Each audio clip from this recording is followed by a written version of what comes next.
Welcome to the UNSECURITY podcast. Each week, Evan and Brad give an inside look at current information security news, breaches, best practices, and other things you should know to improve your information security. Here are your hosts, FRSecure's Evan Francine and Brad Nye. All right. Good morning, UNSECURITY podcast listeners. I'm Brad Nye, and this is episode 68. The date is February 25th. We were going to record yesterday on the 24th, but Evan is traveling to RSA this week, so we're recording on the 25th this time. So joining me by phone is my co-host, Evan Francine. Good morning, Evan. Good morning, Brad. How are you? I'm good. And we also have... Still early. Oh, go ahead. Still early in the morning, though. It's like 5 a.m. Yeah. California time. Well, you know, it's dedication right there. Yeah. And I think you were in the middle. You were about ready to introduce this Ryan guy who's sitting in the car with me. I was going to say, we also have Cola with you. Good morning, Ryan. Good morning, Brad. Good morning, Brad. You guys are way too chipper for 5 a.m. This is my radio persona. It likes to fake being awake. The rest of me is very much asleep. As soon as we're done recording, just collapse back to sleep. Now you got a meeting after this. I have a meeting after this. It's going to be a fun-filled day of RSA, handshaking and hand sanitizing. And energy drinking. A lot of energy drinking. Yep. Well, you guys have fun. I'm not missing that at all. That's not my thing. All right. So we have a great show planned for today. But before we do dive in, let's catch up. Crazy week behind us. Another crazy one ahead. As mentioned, Ryan and Evan are out at RSA. What else do you guys have going on this week? What do you got going on? You start. Having a really awesome call here later today with the Consortium of School Networking, AKA COSN. We're getting ready to release S2 School Gateway, the free S2 school assessment. So that's pretty exciting stuff. And then I know Evan and I have a few meetings this week with some international organizations, talk about S2. Mm-hmm. Yeah. And stuff and things, writing, lots of writing. Yeah, I do have to do some of that. It was a zoo yesterday. I mean, there's a lot of booths. It is How many booths would you get? 400 maybe? Something like that. It seemed like it went on forever. That's huge. So much money, man. Some of those booths. What do you feel like as you look at our booth and we're like this underdog, amongst like titans in our industry? Kind of cool. It is cool. I think a lot of vendors are spending a lot of money. I think the coolest booth, if you will, that I saw was the custom T-shirt booth. What? Yeah, I'll take you there later today. I'll show you. Who's doing that? CrowdStrike, I think. Yeah, they got money. Yeah. Well, all right. You guys just saw. Did you guys see the news that Dell sold RSA for $2 billion in cash? Yes, I did see that. So, no, it wasn't me. I tried to negotiate with my wife about that, but yeah, she said we were joking that we came in second. That's a hell of a loan. Yeah. No, I was gonna go down a route. I was gonna say, speak of loans, what's the biggest loan you've ever signed? I'm not gonna talk about that. I decline to answer that question. Yeah, Kevin will get pissed if he's listening in. Good morning, Kevin. If you're listening. Yeah, it was a crazy week last week, man. I had meetings. I put some of them on my, on the podcast show notes right up. Good meeting with Mike Johnson. Mike Johnson leads the Technology Institute at the University of Minnesota. I guess it'd be the master's program, Science Technologies or Security Technologies. That was pretty cool. Chris Roberts. We're going to see him today. He's going to stop by the booth at 11:30. So shout out to Chris Roberts. Do you think he listens to our podcast? Well, if he doesn't, he will after today. I mean, all the cool kids do. Right. He's missing out if he's not listening. Right. It's true. Good point. Good point on that. Brad, you've been kicking some butt on some you showed me some cool stuff last week on some CMMC stuff you're working on. Yeah. That's kind of the new hotness out there, I guess, if you're looking at it that way. Everybody's kind of panicking a little bit about, oh my gosh, CMMC, and what do I do? And so we put together a little blog post last week or yesterday, I guess it went out. I don't even know. I can't keep track. And then, doing some reports out of the assessment tool on how it maps to CMMC, and, being able to show based on the different levels where you would fall as you do some readiness and getting ramped up for, what this requirement is going to be. Yeah. Yeah. Now, in general, now you talk to clients, I think, more than I do, and maybe even more than you do, Cola. We work with a lot of clients, but what are you hearing? Is there a general sense of, what's the feeling on the street about CMMC? There's a lot of confusion, I think. We're getting a lot of calls about, hey, I've heard about the CMMC and I'm a, DoD contractor or I'm down the line, X number of spots. What does this mean? I need to do something and I don't know where to start, is kind of the general level. Obviously there's some, variation as people, some companies are a little bit further along, but there's a lot of just, I don't know what to do. So when you tell them things and you sort of consult them on CMMC, are they surprised to know that not all the RFPs from the DoD will be, will contain CMMC language until the year 2026? Yeah, there's a little of that. There's a little of that. It's kind of like, well, I've got good news for you. You do have a little bit of time. The first 10 won't be released till June. However, this is something that can take 12 to 36 months to get, depending on where you're starting from and what level you need to be at. It's going to take you, 12 to 36 months to potentially get to where you need to be. So I wouldn't wait till the last minute. Yeah. Unfortunately, that's far too common in our industry, is people wait till the last minute. Wait till that RFP has CMMC language in it. And then you're like, oh crap, I want to respond. Oh yeah. We do that even with DFARS, when was that was that 18? I guess that they had to be done by the end of 18. And we'd get calls in October and going, we have to be DFARS compliant by just the end of the year. Can you help us? Well, good luck. Right. No. Thankfully people, have you heard of any, from GDPR, right? Because GDPR, what do they call that? The purview of it, like I don't know the word I'm looking for. The regulatory authority, the governance. Yeah, when I'm not going to be able to think of this word. Well, it is early. It is. It's like way too early. Jurisdiction. Okay, that's a sweet word. You ever thought of that word? Occasionally, generally when telling the officer that he is outside of his jurisdiction. No. That's a different podcast. That is a different podcast. But in now the U.S. GDPR, the EU has some authority over U.S. companies in terms of, they won't be able to sue them in U.S. court and things like that. But I haven't seen any action on U.S. companies from GDPR. But other than the tech giant. Yeah.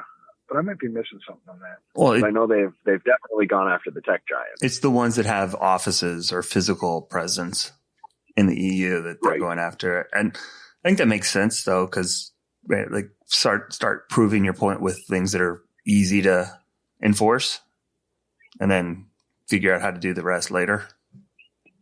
Yeah. It's easier to pull weeds in your backyard than it is your neighbors. Yeah. Generally speaking. That's not wise. I think so. We should socialize that at the conference and see how people feel. It's pretty deep. That was a knowledge drop right there. Yeah. So what do you know about, did you hear about what Ben's doing? Ben's been on the podcast a couple times. I'm a little bit, I've been helping him with several different projects, so I'm not sure exactly which. Well, I don't know the details of that one you mentioned in the notes, other than he found some cool stuff.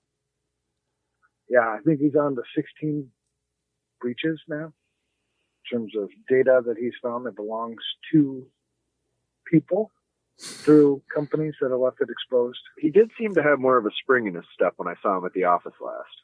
Yeah. Well, and so I don't know. There's really no set one way to do responsible disclosure. There's bunches of different ways. Some companies have responsible disclosure processes that you can follow, on their site. Some have none. I'm completely surprised. Some will just ghost you. They think you're selling them something or think that you're trying to extort something. Yep. And some of them will call the cops on you. Yeah. So I think he's finding out all of those things, and it was kind of fun. But it got me thinking, should all companies have a responsible disclosure process, and should they make it known? I think they should. I think at the very least, companies should have a place to report. Yeah. Whether that's responsible disclosure, whether that's consumer issues that they discover. I think companies should have some kind of point of contact for reporting security-related events. What do you think, Brad?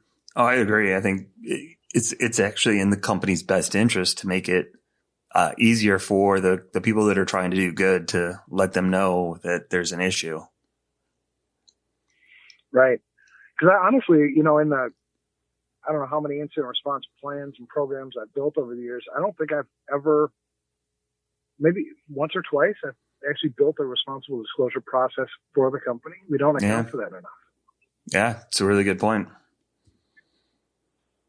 But we've learned that, as we talked. So one of the things we set up was a call with, Chris Roberts, who obviously knows responsible and irresponsible disclosure process. Twitter isn't the responsible way, probably. Generally speaking, tweeting about it is not the the best way to go about it. Maybe when It gets some attention.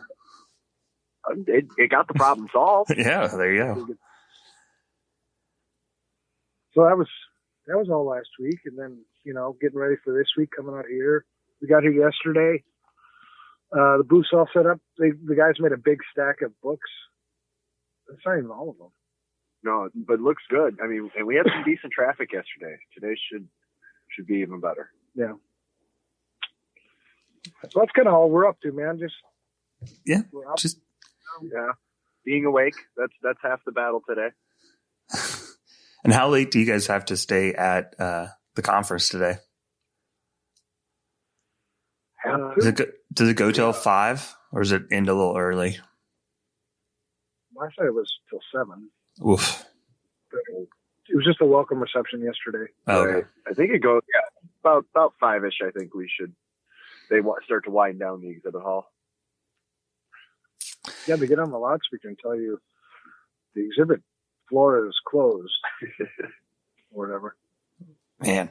Yeah. I don't know what to expect today. You guys have fun. Like I said, that's, it's good to do. It's important, but that is just not my thing. It's intense. There's no doubt about it. But, it's cool to see all the different, you see some good stuff. I saw a few vendors, that I thought were doing it right. And I could tell every time that Evan saw a vendor he thought was doing it wrong. Oh my God. Well, just that one. Let's say breach proof. Yeah, there's some Nice. some pretty outlandish claims right now. That was the only one I really took offense to. It was like, I'm just poking fun at it. we're walking by and I'm like, it took I don't know, maybe 10 yards past the booth before it finally sank in. Like, what did I just read? That's I funny. turn around and walk back. Yeah, breach proof. Yeah, I think there should be, in addition to responsible disclosure, I think there should be some responsible marketing when it comes to some of these products. Oh, we could talk to Chris Roberts about that all day. He's the one that says he wants to carpet bomb his marketing department. I can see why.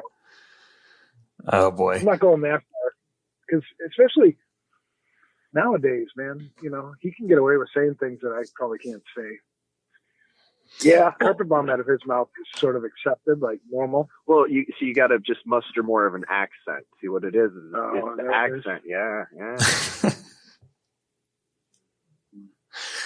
Oh well. All right.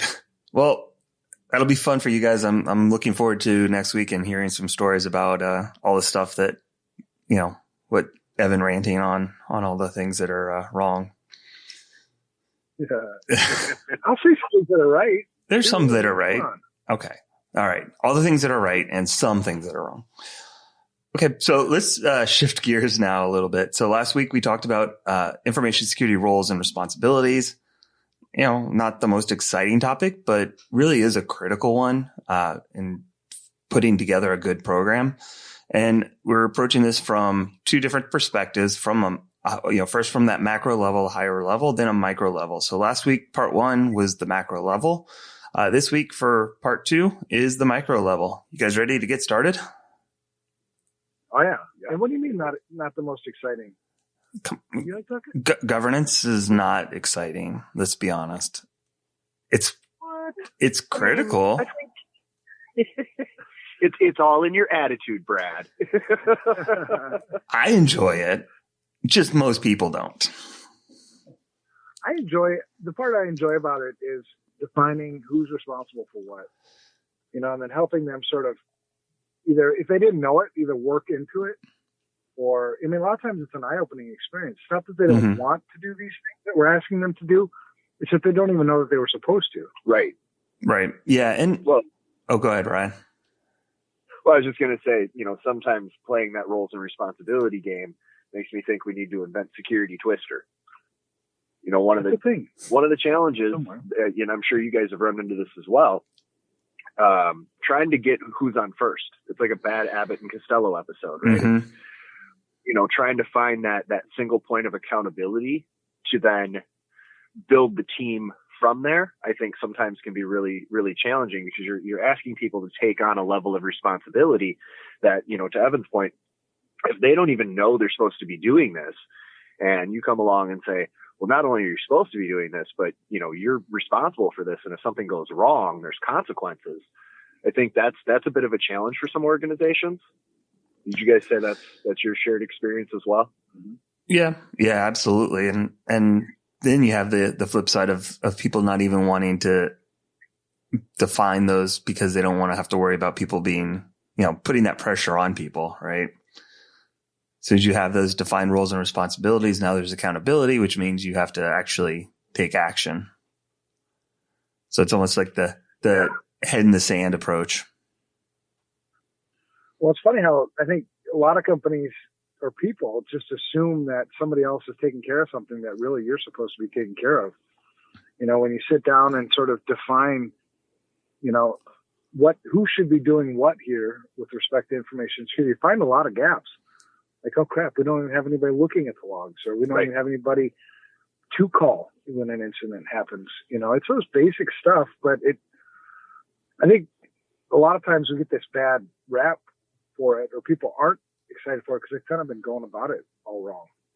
Right? Just because the standard says I need to have this, I must have this, as opposed to, how do I fit the standard into my company and make it make sense? Right. And that's the secret sauce, right? Is making it fit your business. And when I think of K-12 schools, one of the big issues we have with roles and responsibilities is delegated authority. So the school board has the ultimate authority. They then in turn have to delegate that to the superintendent, who then in turn has to delegate it further downstream. And sometimes you can run into those political hurdles and challenges. And so there can be a challenge just even figuring out, who is the delegated authority that can ultimately then start to select those roles and responsibilities. Yeah, it's a good point. And this stuff plays, Brad, this stuff plays, not just at work, right? It's the same thing at home. Like, mom, dad, kids, who's responsible for what? And I've asked this, I asked this the basic, sometimes the most obvious, dumbest questions when I do work with people. One of those, you've heard me say a billion times, what's your definition of information security? Another one is, who's ultimately responsible for information security here, right?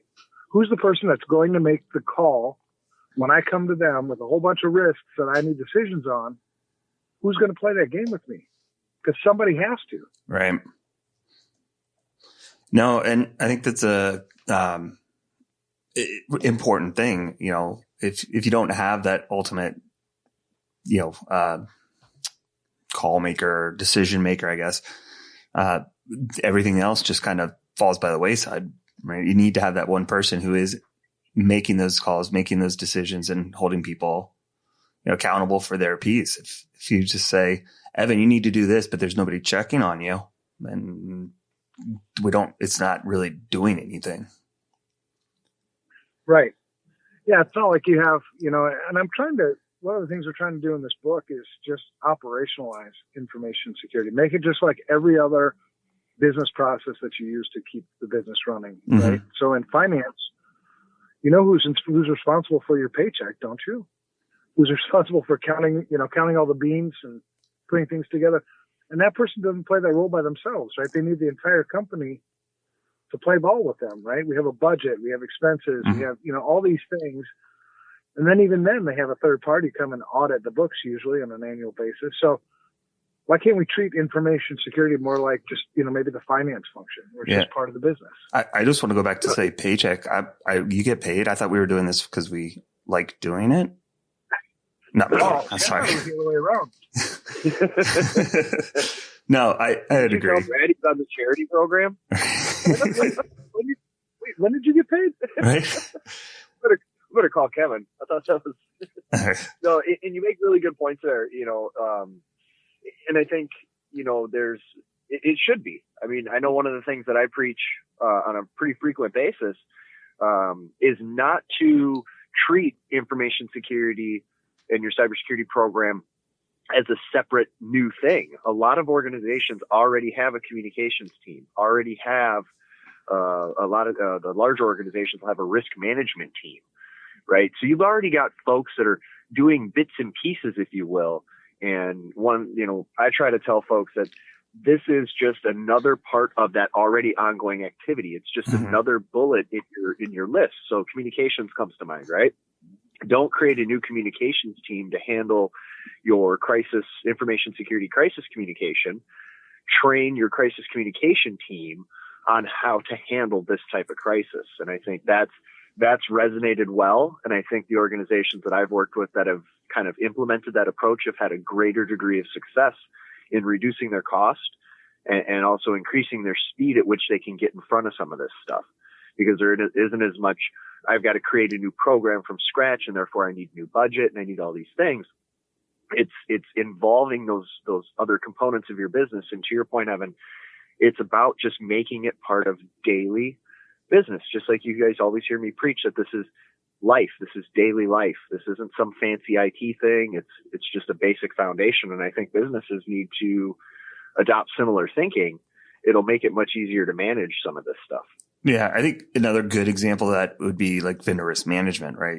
A lot of companies do vendor risk management or third-party risk management from a financial perspective, but they don't do the information security piece. And then it's like, well, how do we marry the two together? Well, no, you already have a process for vetting vendors on part of it. Just add this other piece to what you're already doing. Don't create a whole new program. And now you've got competing interests, right? So. Right. Yeah. Agreed.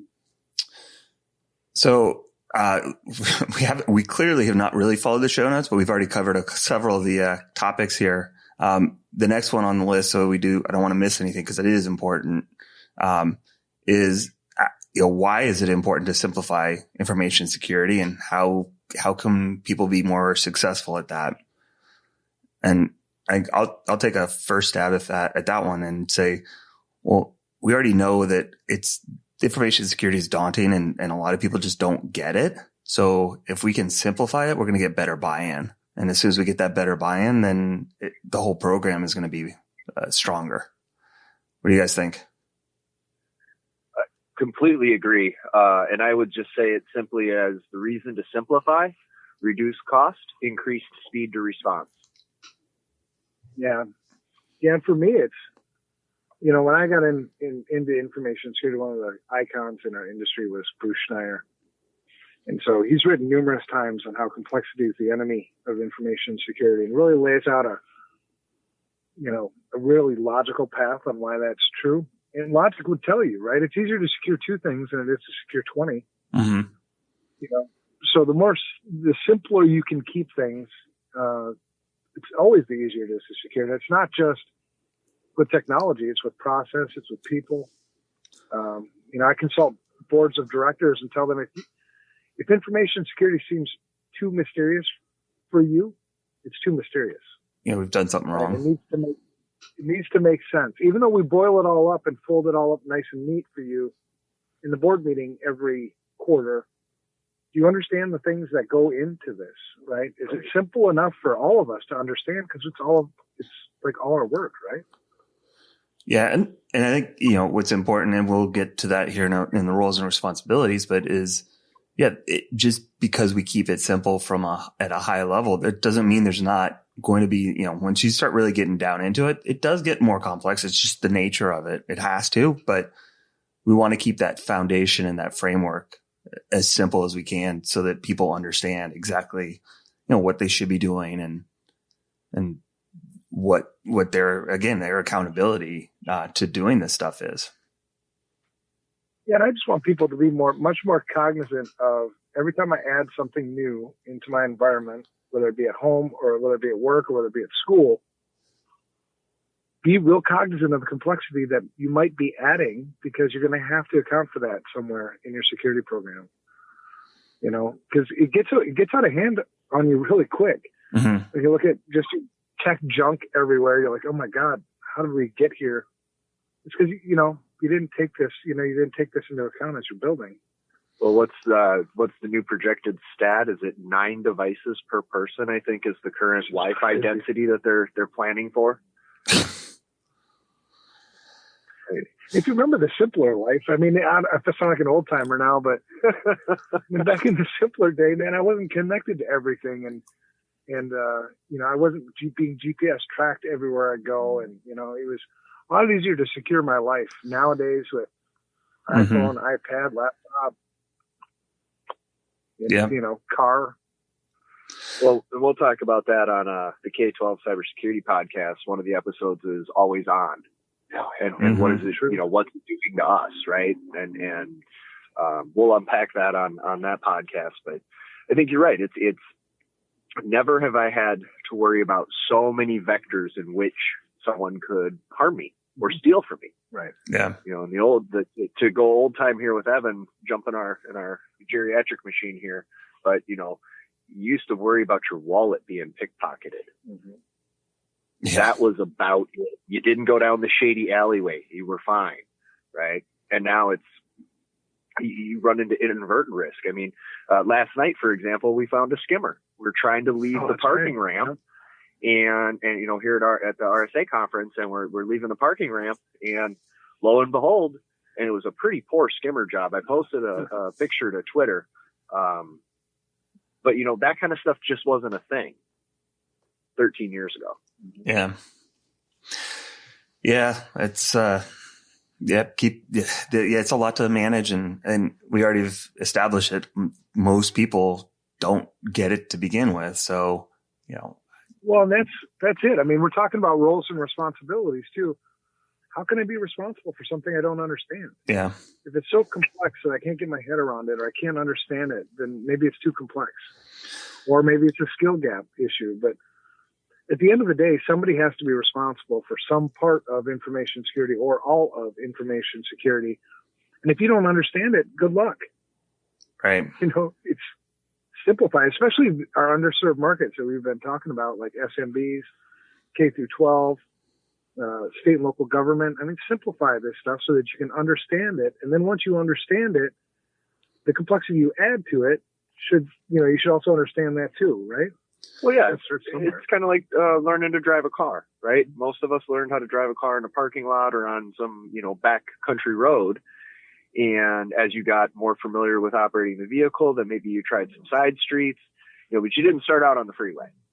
And I think you're absolutely right. I think you kind of got to walk into some of this complexity. And I think there's an easier way to do it. But a lot of times us information security people, we want to be right and we want to be smart.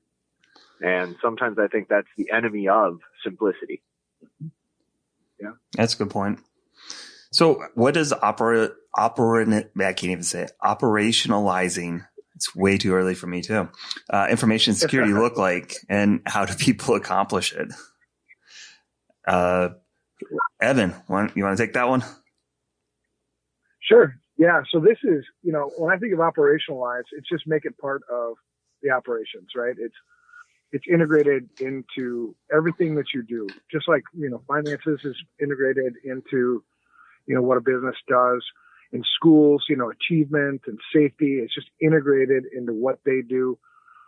If you want security to work well and not always be at odds with, whatever the mission is, you have to integrate it. You have to operationalize it, make it part of daily life. It's so much so that you can't do life without it, right? It's just part of it now. Right. And, it feels really awkward, I think. So as we're working on this book, it feels really awkward at first, like you're going through the motions. I don't know if you've ever, in relationships, it reminds me of a relationship of 5 years ago. My wife and I were going through, some rocky times because we got busy with other parts of our life. We neglected this other part. I'm getting there. But it reminds me that when we first started dating again, like in our marriage, it was so awkward. It was like mechanical. It's like you're going through the motions. But once it becomes kind of operationalized, this thing, it's not awkward anymore. But I think for companies, when you're starting off operationalizing information security, it's going to feel awkward. Like you're going through the motions, like you're following a recipe or, but just keep going with it, and understand that the goal is to just make this part of business as opposed to its own separate thing. Right. And that's a very key point, right? So operationalize for me is, part of that is integrating it into just the daily work routine, this daily life routine. On the people side, right? On the personal side, it's things like check your bank statement once a month, right? Mm-hmm. And do that when you're paying your bills. I think, as we look at how do we integrate in businesses and get them to operationalize, I think it's on us as the information security professionals to help find ways to pair and marry it to existing business process. So, procurement comes to mind. So before you procure something from a vendor, some kind of device, what's the risk assessment done on the vendor? Usually you'll do some kind of, to your point earlier, a financial risk assessment on the front end. But how do you evaluate that tech before it comes into your environment? And if we did that, we might get a little headway with some of the Internet of Disaster, right? IoT. There you go. Well, so how about you, Brad? When you work with companies, how did you approach this? No, I think you guys really nailed it. And I think that from a personal standpoint, I wanted to kind of talk about that a little bit too. I think one way that I think I noticed or I realized when I had operationalized it in my day to day is people start looking at you weird because you're looking at things differently, right? Now, like my wife is a nurse and was working at a hospital, and I'd come in and start looking at things and making comments about, the papers that are in the unsecured shred or, whatever those types of things are. And you just start realizing and noticing those things that maybe aren't as secure as they should be. And you'll actually, I think, have that aha moment of, oh, yeah, okay, I am looking at things differently. I am. And then once you do that, it really does translate into the business piece. So, I think from the business, just make it part of your everyday. And at some point it's going to become like, oh, yeah, we're doing this. Okay, cool. Right. You remember when you first started, when they mandated seatbelts? I'm not that old. For a lot of us. Sorry. It's uncomfortable for a lot of us right. at the beginning, right? Remember to put that seatbelt on, and people who grew up with it, so that we call them the digital citizens now. Right. They're used to, they've operationalized some of the things, but a lot of them have learned bad habits too. We haven't taught them the safety part things. But now, I get in the car and I just put on the seatbelt. I don't even think twice about it. Well, and I think in a business context, it's funny you use the seatbelt example. I met a gentleman once and I was giving a talk, and I had used automotive safety as kind of my analogy for why we want to do this. And when I got to seatbelts, the guy got pretty upset visibly in the face. And afterwards he came up to me. He goes, I don't need nobody telling me about no seatbelt, government invading my life. Right. And I'm like, oh boy, you're special. Right. Yeah. But the reason I say that is because I think in businesses, you are going to have some of those folks who we're going to have to work a little harder because they're maybe a little longer in the tooth. Look, I've been running my business for 50 years without your stinking information security. I haven't had a problem yet. I'm sure this is a very familiar story for you guys and our listeners, right? I've been doing it this way all along, and now you're asking me to change. You're asking me to spend money. You're asking me to do these things that I'm struggling to see the value in because I've made it this far. It's like the guy with no seatbelt. I'm still here, never wore a seatbelt, had a car accident, didn't kill me, right? So we got to think long and hard about how we're gonna work on some of those resistors, because the reality is a lot of those resistors are going to be farther up in the food chain. So as we think about, what are those roles at work, the executive management, right? The CISO, the IT department, your legal, your communications, just the team members that make up your organization. I think it's important for us to find ways, because to Evan's point about digital natives, right? Well, they speak a different language, right? How we're going to articulate the need for these roles and responsibilities and their definitions. I think we might have to end up taking 2 to 3 different approaches to hit the different audiences that make up, the senior leadership and then ultimately the workforce of an organization. Yeah. I was going to say, a lot of it comes back to communication, right?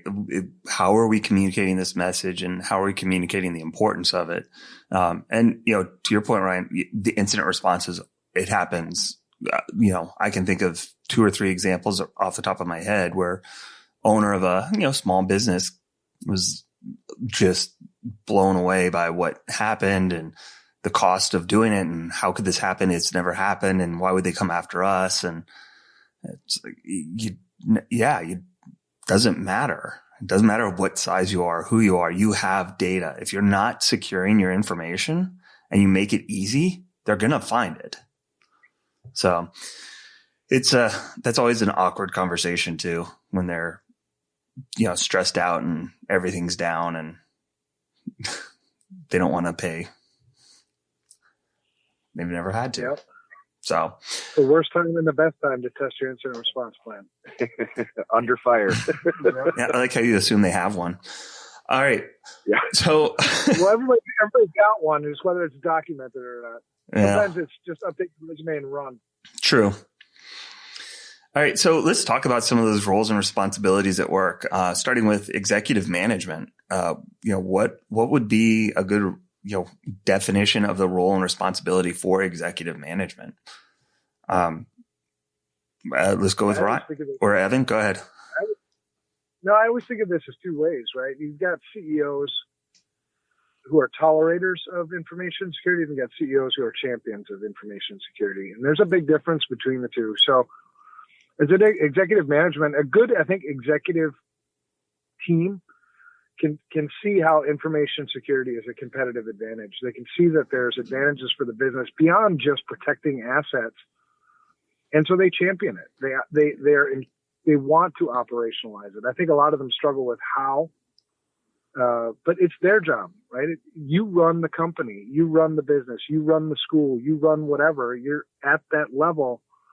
Make sure that information security, just like finance, just like legal, just like everything else going on in the organization, security's got a seat at the table. Security's got a structure. Security's operationalized.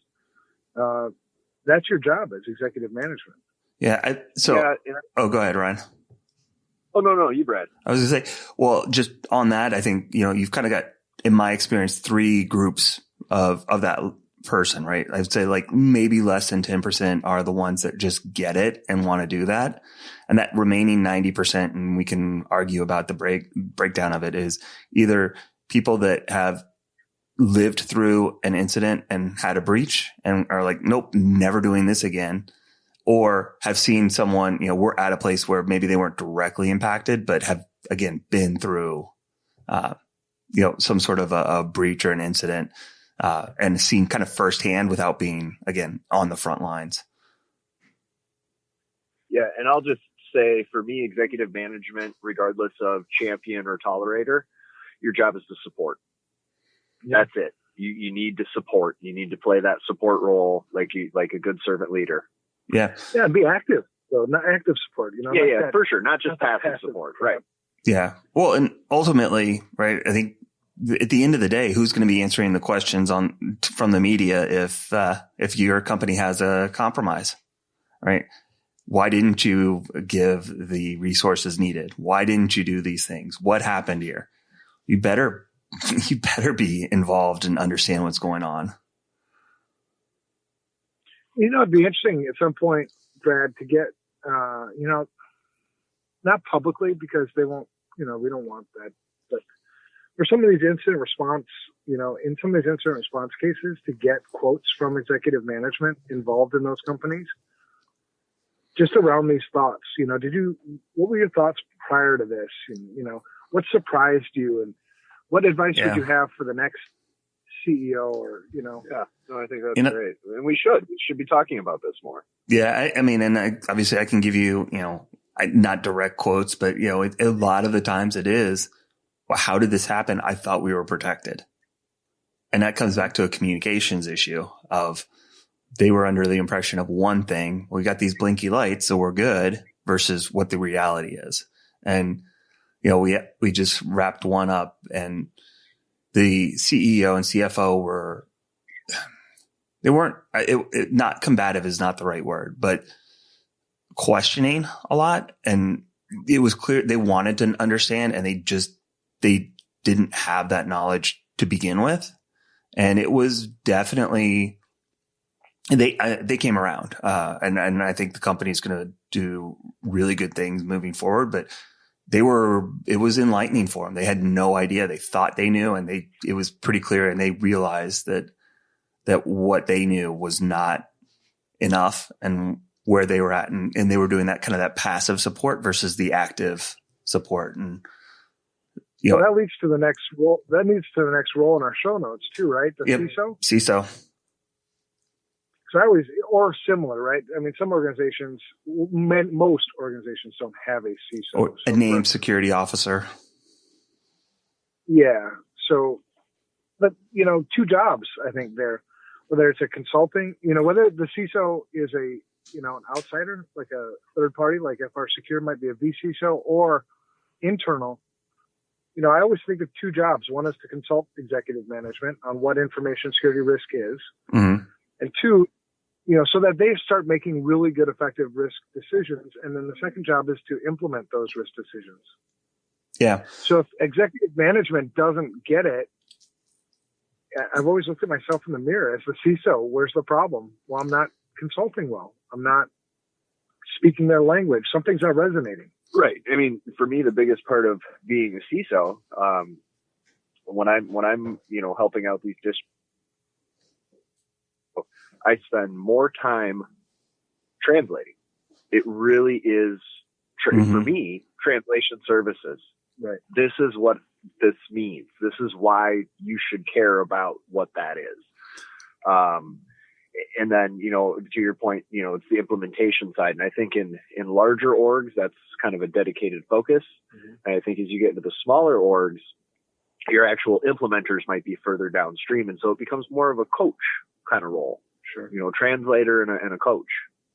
Well, and I think a big issue that we see is it comes back to that assumption where you'll have, the IT director or whatever, and the executive management assumes they're going to be the security in charge of security, but it's not defined anywhere. And the IT person is going, they're doing the best they can, but they're not given that support. So I think, it is kind of an issue a lot of times for that as well. And that goes back to that, why we have to define this. Why do we need to make this formal? Is so that people can, right? We need to hold executive management responsible and accountable to giving those resources to the person they've named, but you have to name the person and give them that support so that you can then hold them accountable for actually doing their job. Yeah. I mean, the sad thing is I think too many times executive management just doesn't have a clue, because the CISO or somebody hasn't told them in a language that they understand. I don't point fingers much at executive management because they're all good. They're all smart. They're not idiots, but we haven't done a good job of explaining what their actual role is here. Right. Well, and how it fits the business. Yeah. Because in the business, they have roles, right? They have roles that align to the business need and function. Right. And, that's on us as an industry. Yeah. I mean, how many CISOs have you had that approach executive management like information security risk is the only risk? I mean, they're so passionate about too many. Oh, yeah. So passionate about their job that an executive manager just shuts down. They're like, no. Well, and that's how we get the silo. That's how this becomes a not part of the business issue, or what I call business adjacent issue, instead of a core part of the business. And so I think that is a huge problem is when we talk about this, we need to talk about it in the greater risk context, because they already are familiar with that. If they weren't, they wouldn't be in executive management. They wouldn't be, right. Successful in business if they didn't at least have a base understanding of risk. So that's why, going back to what we started with, Brad, that's why it's so important for us to operationalize this. Mm-hmm. We don't treat information security risk like it's some sort of mysterious genie in a bottle kind of thing. The genie's never been in the bottle, right? This is what security is. This is how you integrate it into your business. Executive management, this is what level of involvement you should have. When I ask you a question about, hey, tell me about your information security program, they don't have to master it, but tell me something, right? With that shows me that you're involved with it. Because if I ask you to tell me about your finances, are you taxed as an S corp, C corp? They'll be able to tell me all those answers. Yeah, and a good answer is not, well, we spent X amount last year on security. Yeah, that's the wrong answer. If only that worked. Right. That only works here at RSA. Yeah, there you go. Well, so what about IT's responsibility? I think it goes back to empowerment, continuous learning. I think one of the key responsibilities that I would put on any IT leader of a non-executive, type or CISO type, right, is to say, how are you ensuring continuous learning of your team? This is a continuous learning topic. Every time we get good at something, the bad guys get better. We've got to pivot and adjust to meet, their change. What does that look like inside your organization? How are you keeping your folks up to snuff on the best security practices, right? Not necessarily latest and greatest. We don't want to go chasing the bleeding edge, but on the core foundation stuff, there's so many IT people that don't understand some of the core fundamental foundation blocks of securing an environment, hardening an OS. Every one of your admins should be well versed in OS hardening. And I would guess that that's maybe 25% true in my experience. What do you guys think? That might be a little high, but no, I agree. I think and a big part of the problem, I think, is you get a lot of arrogance in IT, especially with the people that have been around and those admins. We run into this in the IR situations all the time, where we come in. What you're talking about, Brad? Yeah, arrogant IT people. Right.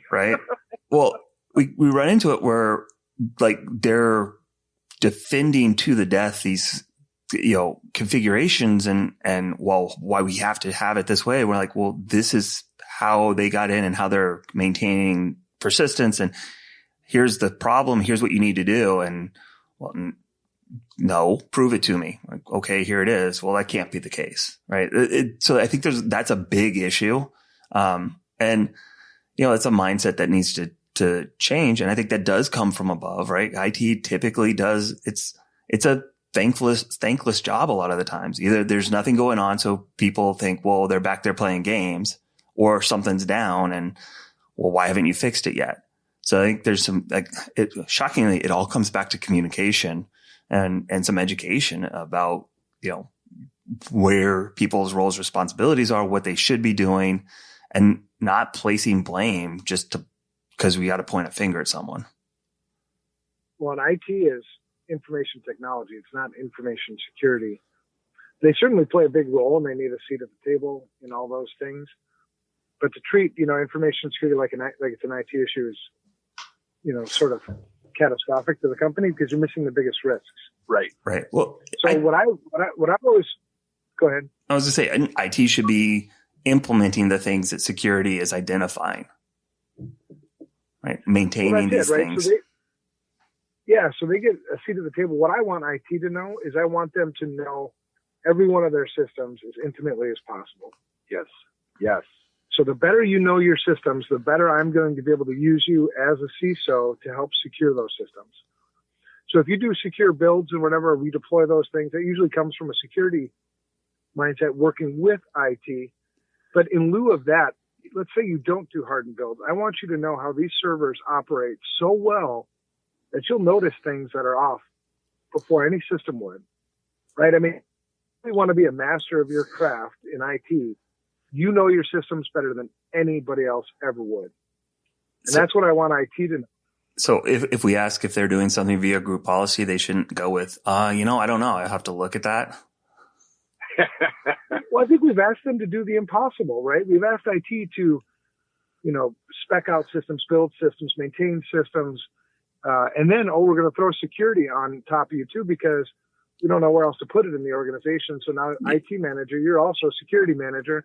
Oh, and you better train the employees and deal with password resets. And I mean, very true. Put IT in what IT is meant to be, which is to keep the system's technology, running up to snuff, whatever. But that's a partnership with security. Yeah. I just want you to know your stuff, man, really well. Yeah. And that's where I was going with that. Go ahead, Ryan. Sorry. Well, it just goes back to those foundation fundamentals. What do you got? Where is it? How does it work? And who's got access to it? The better you know your stuff, the better you're going to be able to secure it. Yeah, for sure. Absolutely. Well, and I think that segues us to the next piece, right? Legal. Right. And they have a different sense of humor. I know that. Or no sense of humor at all. Depends on the lawyer. It's interesting. I run into so many attorneys in the school world who are amazing school attorneys. They do not have the first understanding of what cyber law is and what type of things they need to be thinking about in their function. What are the roles and responsibilities of your legal department when it comes to this topic?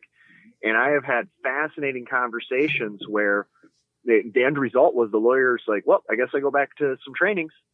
I guess I don't know what I need to know. Or they end up having to, involve 2-3 outside counsel to get a half decent understanding, because we ask legal to help us with things like policy.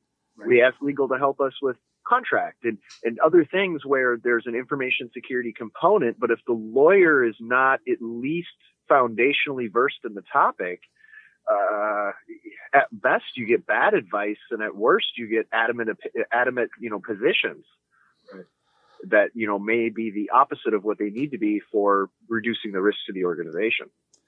Yeah, I think the legal counsel has, is one of those players with a seat at the table. They don't run security, information security people, a CISO, in a larger organization or somebody responsible for information security, consults with executive management, consults with IT, knows enough about legal to know about legal, right? And then it's just like we see all the time now we have Google, right? You can Google everything. Right. So is my legal counsel, do we have a communication line that's, open enough, honest enough to where I can use them as a conduit to those other legal resources, even if you're not well-versed in breach stuff. But the sad thing is, you see so many different organizations that just like, I don't know where to put security, so we're going to put it on IT. Right. Yeah. Or we're going to put it in legal. Right. Oh, my God. Yeah. Yeah. Yeah. And there's so much fun to deal with in IRs because they want to rewrite everything in a way that fits their narrative, not what we actually identified. So that's always fun to go back and forth, but that's a different story. Right. And so we're running out of time here, but what about everyone else real quick? And then looks like we're going to make this a 3-part series apparently. Good. We can talk about it at home. That'll be a fun one. Yeah, that should be an episode by itself. It should be an episode by itself. You're right. Well, it is now. Thank you for listening to this episode of the UNSECURITY podcast. We value our listeners and would love to hear from you. Give us your feedback by emailing us at unsecurity@protonmail.com. That's UNSECURITY at PROTONMAIL.com. Be sure to tune in next week to hear the latest insights from Brad and Evan.